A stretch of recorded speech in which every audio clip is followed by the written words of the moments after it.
Is it visible? Yes, sir. Anatomy of fascia iliaca compartment is the potential space within the following limits. Anteriorly, it is the posterior surface of the fascia iliaca muscle, which covers the iliacus muscle, and with the medial reflection, every surface of the psoas major muscle also. Posteriorly, it is the anterior surface of the iliacus muscle and psoas major muscle. And medially, the vertebral column, and cranially, lateral, the inner lip of the iliac crest. And craniomedially, it is in continuation with the space between the quadratus lumborum muscle and fascia. So originally, when this compartment block was uh, introduced by one Dr. Dalen, he wanted to block the lumbar plexus, just like your brachial plexus block, which we give between the interscalene approach and the supraclavicular approach. The fascia iliaca compartment block was planned only like that. So he wanted to block all the fibers which form the lumbosacral plexus. What is the root value of lumbosacral plexus?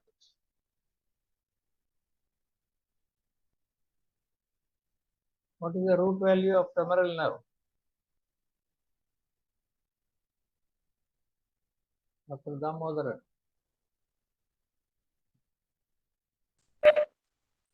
Sir, femoral root nerve, sir. In the Viva, they may ask you this question. What is sir, the L2, root L3, value of L4. femoral, operator, and lateral cutaneous nerves? Sir, L2, L3, L4, sir. L2, L3, L4 for both femoral and operator, and L3, L4 only for lateral cutaneous nerve of thigh. Okay. Whereas Okay. sciatic nerve, what is the root value? Sciatic nerve, sir. Sciatic nerve. There's a sacral component also. So it is L4, L4 to L5, S3. L5, S1, L4, S1, L5, S2, S1, S3. S2, S3. All the 5 roots are the roots for the sacral nerve. Okay. So the original idea was to block both the lumbar as well as sacral nerves to get a total block of the lower limb.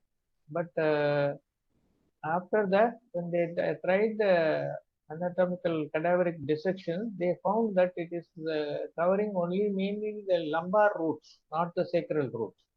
And that is how it became the main block for femoral, operator, and lateral cutaneous nerve. And among this, commonly both the femoral and lateral cutaneous nerve are successfully blocked, and invariably operator nerve will be spared. What is the reason?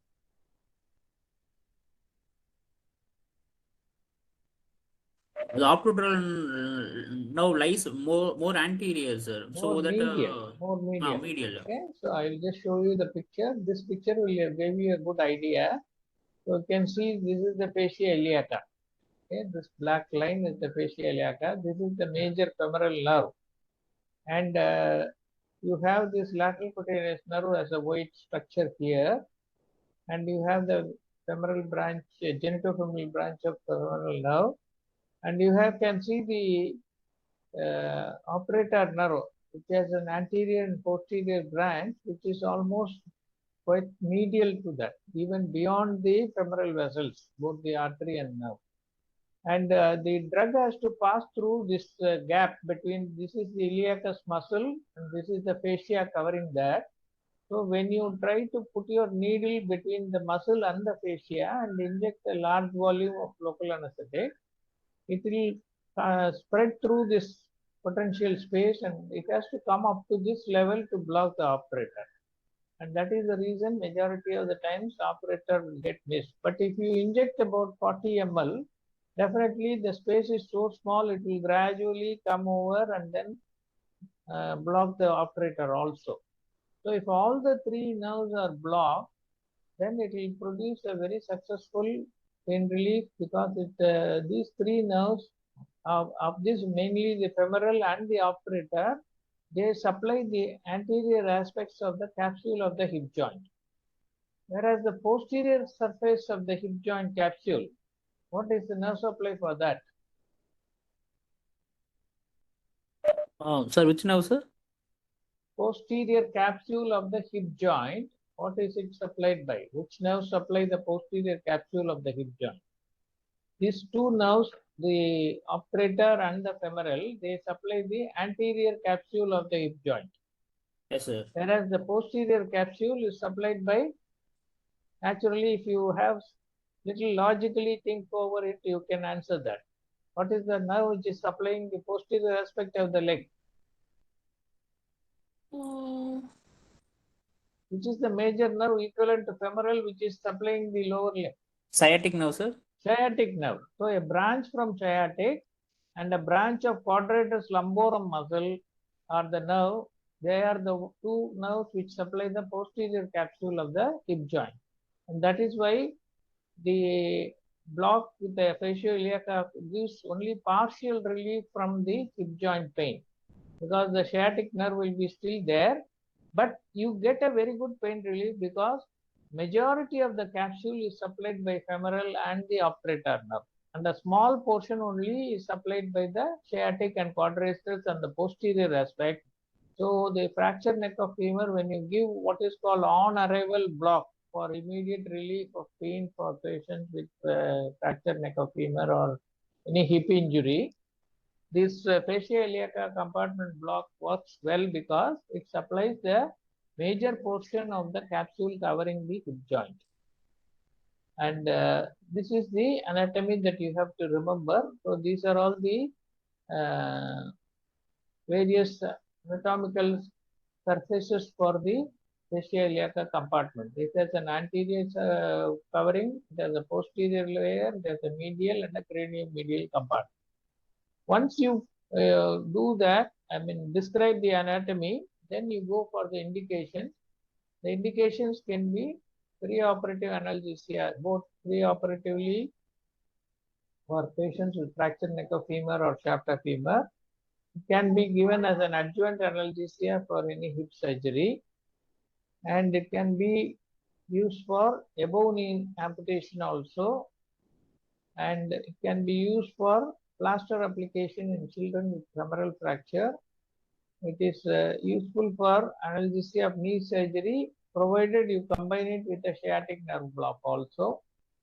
And it can be analgesia for lower leg tunicate pain during awake surgery. So if you want to do any surgery below the knee joint and you have to apply a tourniquet to the thigh and you want to avoid the tourniquet pain, then you can give the fascia iliaca compartment block also, because it will anesthetize the anterior, medial, and to some extent lateral aspect of the thigh.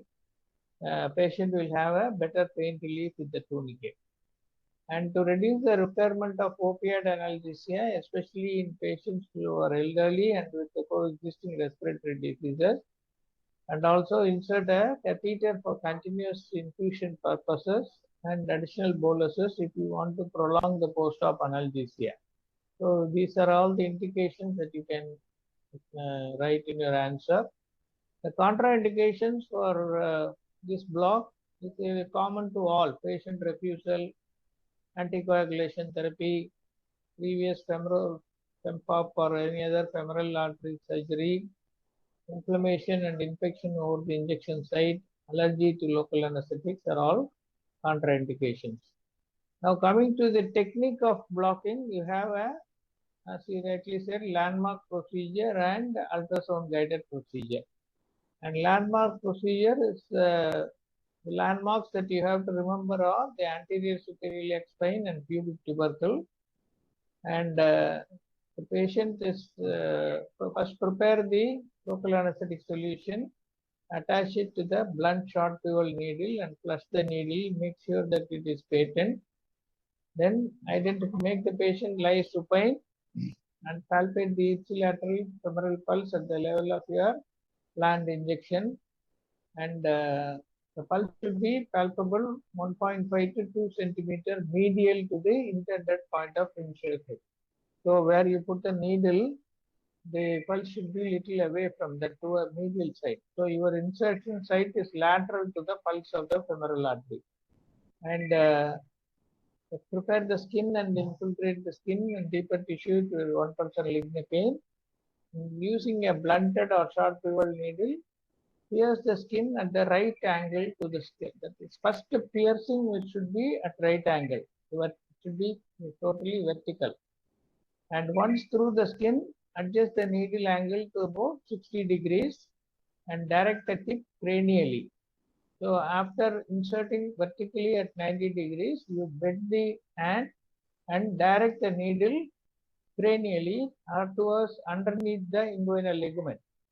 That is the direction you have to go, and keep the needle in sagittal plane to avoid major vessels or nerve, and advance the needle. You will feel two giveaway or pops.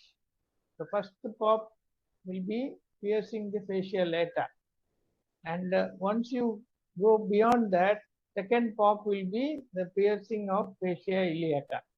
So the palpable pops are very, very important. So whenever you do a landmark based technique, this is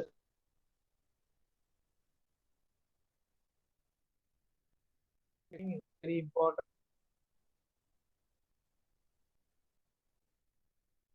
Will be fascia lata, and fascia iliaca being a thinner structure compared to fascia lata, sometimes you may easily miss that also and go into the fascia iliacus muscle. So this is the picture how you do that. You can see this is the anterior superior spine.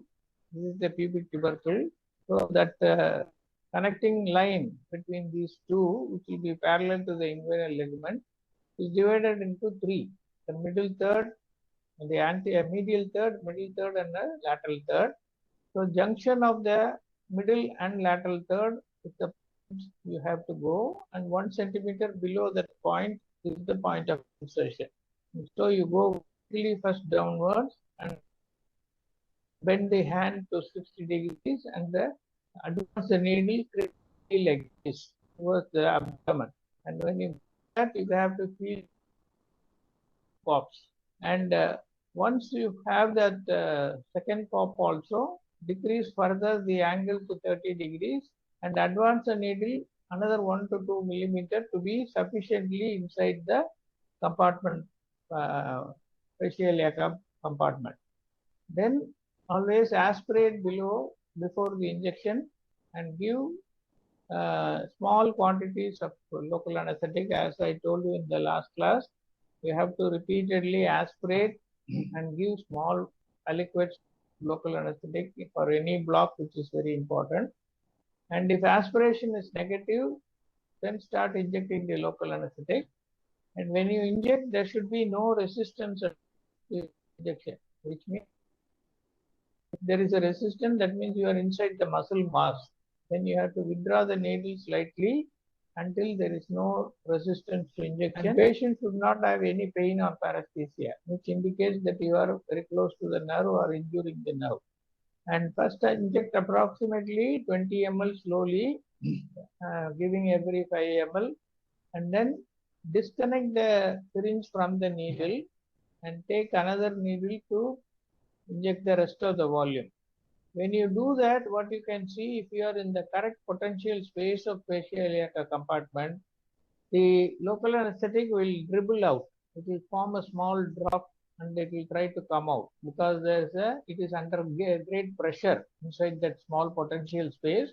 It will come. On the contrary, if the drug has been injected into a muscle or other structures, it will not leak out. So one way of assessing that you are successfully giving the drug in the correct plane is to see whether there is a drop back of that. Now you can see in this picture, there is a small drop of local anesthetic which is coming out after disconnecting the syringe, after you inject the first 20 ml of the planned total volume. And once you see this feeling, then you attach the rest of the drug volume and again aspirate and give it again in slow 5 ml volumes and try to give the entire full quota of 30 or 40 ml what you are planned. So this is a very important sign that you have to remember when doing the landmark technique. Whereas with the ultrasound guided, it is always there are two approaches. One is suprainguinal and another is the infrainguinal approach. And this is the classical infrainguinal approach where you hold the transducer like this, and this is called the in-plane injection of your needle, and you can always watch the needle traversing through the patient the directions, and you can always inject a small volume to see whether the fascia is getting lifted up above the muscle and the hydrodissection is happening or not. So this is one picture to see the initial one. I have got several more pictures to make you understand that. Now coming to the anatomy of the ultrasound, the fascia iliaca is located anterior to the iliacus muscle. So it is covering the iliacus muscle. It is on the pelvis as well as slightly into the thigh also. It bound superolaterally by the iliac crest. So fascia iliaca is attached superior-laterally to the iliac crest, and medially it is the fascia covering over the psoas muscle. And the femoral and lateral cutaneous nerves of the thigh lie under the fascia in the interpelvic course. And the transducer position, you have to keep it close to the femoral crease, lateral to the femoral artery. So that is the direction I showed you in the earlier picture. And the goal is to make a mediolateral spread of the local anesthetic under the fascia iliaca. That is our aim. So this is how you hold the transducer.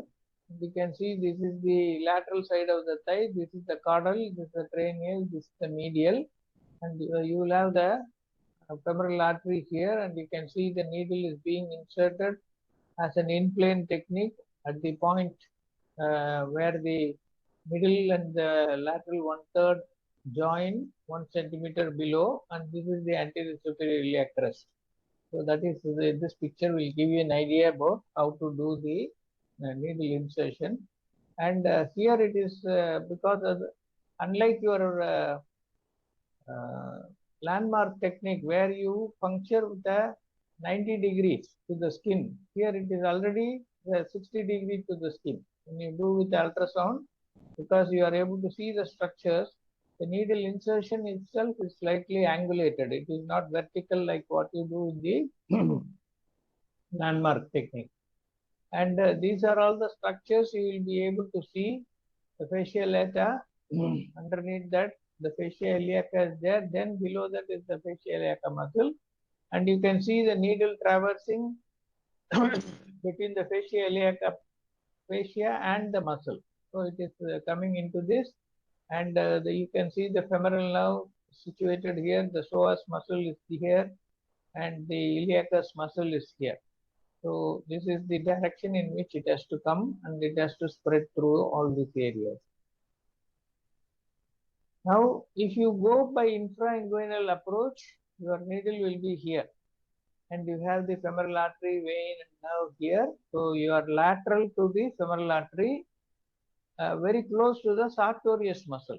So your needle insertion is towards the medial border of the sartorius muscle, and you first pierce the fascia lata, then this white is the fascia iliaca. Once you pierce both these strong layers by getting that pop feeling, you will land up with the space between the iliopsoas muscle and the fascia iliaca covering. So this is the space where we have to inject. And once you inject the volume, it will traverse through this area and come and cover this femoral artery. So it may take a little time till the drug comes here and then starts blocking the nerve. And in your ultrasound, you will be able to see the volume of local anesthetic nicely traveling and coming around the femoral nerve. If it is a suprainguinal approach, these pictures why I have put here is sometimes this may come in the OSCE. They may just block all the muscle names and the structure names, everything will be blocked, and they will just show the needle picture. They will ask you to identify what is the block that is being performed. So if you see the femoral artery and nerve, which are depicted in red and blue, then it is an infrainguinal approach. Whereas in the suprainguinal approach, you will never see the vessels at all. So because you are going above the inguinal ligament and your needle placement is above the iliacus muscle, that's why the iliacus muscle is present above the inguinal canal also. So it is a muscle which is traversing from the pelvis into the thigh, and the fascia is covering that. And you will see the internal oblique muscle because it is the lower part of the abdomen. You will find the internal oblique muscle, and this is the anterior superior iliac spine. So the needle insertion is above the anterior superior iliac spine, whereas in the infrainguinal approach, it will be below the anterior superior iliac spine. So two important differentiating points between supra and infrainguinal approaches are: in the infrainguinal, you will find the femoral artery and vein, and you will find the needle being inserted below the anterior superior iliac spine. On the contrary, for suprainguinal, it is above the inguinal anterior superior iliac spine, and you will never see the femoral artery and vein in anywhere in the picture of ultrasound or any drawing. So this is how you differentiate between the two techniques. And these are all some of the panoramic views of the inguinal crease area. And distribution of anesthesia, once you give that, these are all the locations. Whereas the brown areas are all supplied by the sciatic nerve. So this is the red area which supplies the femoral nerve and comes up to the medial aspect of the ankle and the foot. So that is the distribution. And the equipment that you need is the ultrasound machine with the linear transducers with a value of 6 to 14 megahertz, sterile sleeve and gel standard nerve block tray, 220 ml syringe containing local anesthetic, 80 to 100 millimeter 22 gauge needle with a short bevel, and eliciting the facial pop. When you have a blunt needle, you can appreciate that pop well, and the sterile gloves, and landmarks and patient positioning performed in the supine position. Femoral artery is visualized by placement of the transducer travel transversely along the inguinal ligament, and move it laterally from medial to laterally to identify, and tilting the probe while pressing helps to identify the hypoechoic fascia iliaca superficial to the hypoechoic iliopsoas muscle. And the medially, the femoral nerve is visualized deep to the fascia and lateral to the artery, and laterally the sartorius muscle is identified, and it is a typical triangular shape when compressed by the transducer. So this is the picture that you will see. This is the femoral artery, lateral to that is the femoral nerve.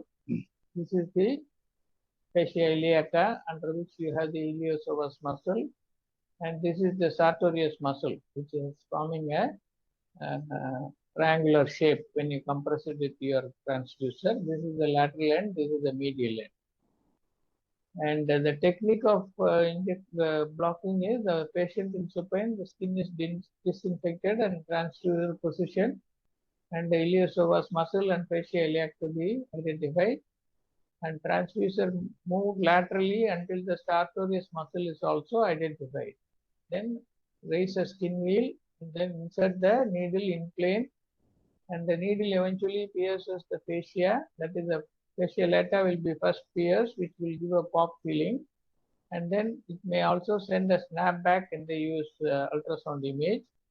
After negative aspiration of 1 to 2 ml of local anesthetic, confirm the proper injection. So when you inject a small quantity, you will see that it will spread and dissect out the fascia lata from the muscle and create a space.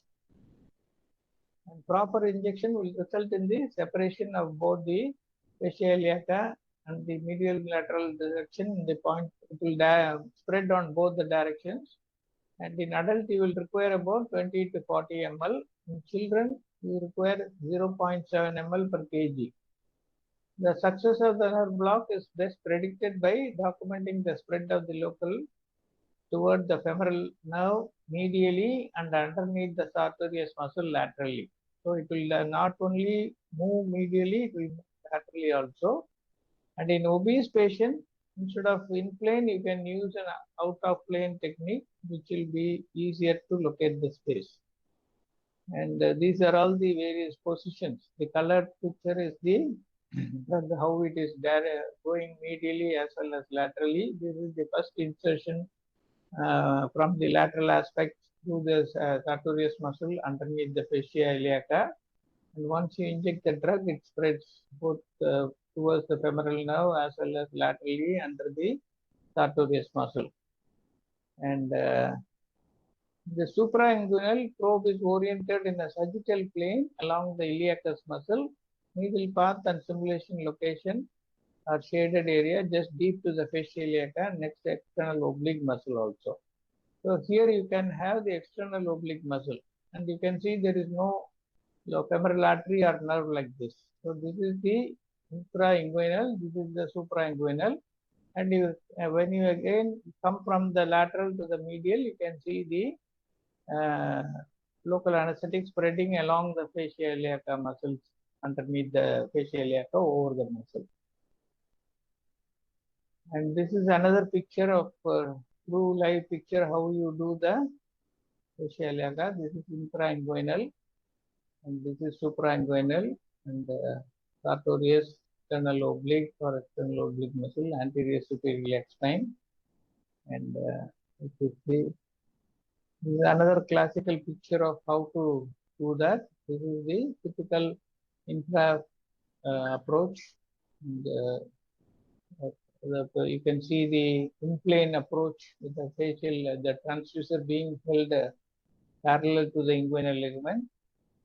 And this is the point of entry. This is the sartorius muscle. You can see the femoral nerve, femoral artery, everything. So lateral and medial. So this X mark shows the spread of the local anesthetic along under the inguinal fascia iliaca. And this is the picture of a suprainguinal approach. And this classical spread in the suprainguinal, where the drug goes into the internal oblique and transverse abdominal muscles plane also, and under the sartorius muscle. This appearance is called as a bow tie appearance. So again, this picture I have put in here for you to remember, so that in OSCE sometimes they may show something like this and ask what is the sign. This is called the bow tie sign. This is given here, and this is how you identify the correct placement of the needle and the spread of the drug. That is how the whole thing is described. Right. Thank you, sir. Welcome. Who is presenting the